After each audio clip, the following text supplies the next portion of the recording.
everybody. Quick and easy video for you. I've been asked a number of times how to gut a book for a junk journal. This is Cindy A. Lewis, and I'm bringing you this quick and easy way to do that. It's so easy. You just need a straight edge and a book that may have been going to the trash or something, or you picked up at a yard sale and you want to repurpose it. Basically, in this hinge, you're going to take a straight edge and you're just going to cut this book block away. You'll start to see it coming apart. You don't want to cut through. So you can see I accidentally cut there.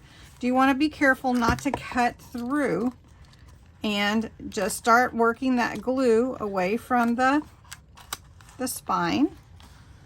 And some books have more glue than others, so you have to work with them. And if you're going to cover your book, it's okay if you do get a little snip like that. If you find, so like I just kind of slipped in there, but that's okay because I'm going to cover that up when I make my journal.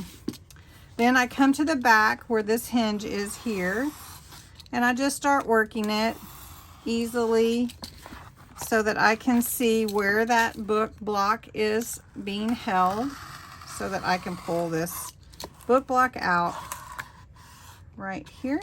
Now I'm just going to come here and pull this off here. So you do want to be careful. You can cut your book apart and you don't want to do that. I will show you this one kind of tore a little bit, but that's okay. It can come back together when you're going to build your book. This one I pulled out and it came out just fine. So sometimes work that glue and just be patient with your books and have fun because junk journals are so fun. So thanks so much for watching. If you're interested in learning more about junk journals, I have a playlist for that.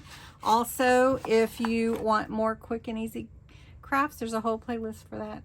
If you're interested in more, post below. Thanks so much for watching. Bye-bye.